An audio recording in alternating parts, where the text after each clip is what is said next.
Soybean वडीपासून तयार केलेली एक वेगळ्या पद्धतीची रेसिपी आज मी तुमच्यासाठी घेऊन आलेली आहे।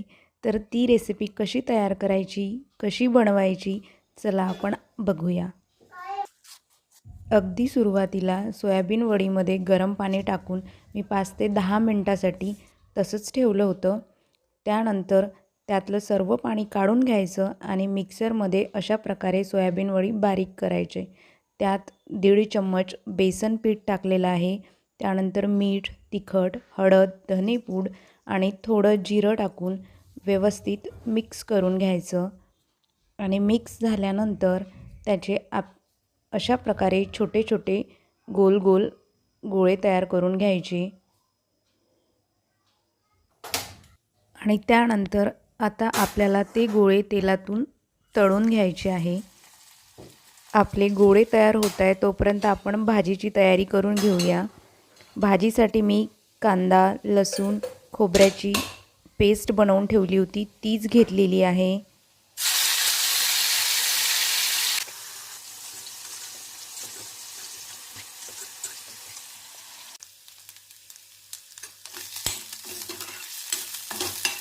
मसाला बरोबर शिजल्यानंतर आपल्याकडे असणारे सर्व सुके मसाले घ्यायचे आणि ते भाजीत टाकायचे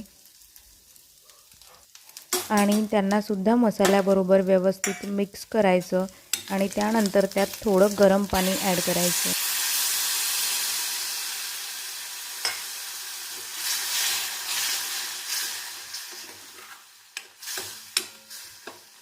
पाणी टाकल्यानंतर आणखी थोडा वेळ मसाला शिजू द्यायचा आणि हे जे बॉल आपण बनवून घेतले होते ते अशा प्रकारे खरपूस झाले होते, तर त्याला अशा काट्या चम्मचनी छोटे छोटे छिद्र पाडून घ्यायचे, जेणेकरून त्याच्या आतमध्ये आपण तयार केलेला रस्सा जाईल आणि खाताना सुद्धा टेस्टी लागेल।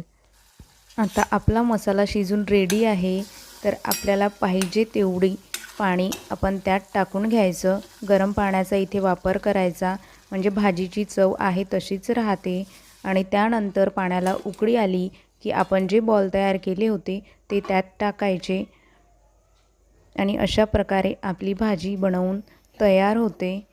हाय प्रोटीनचा एक उत्तम पर्याय आहे ही सोयाबीनची वडी, तर नक्की ट्राय करा मग।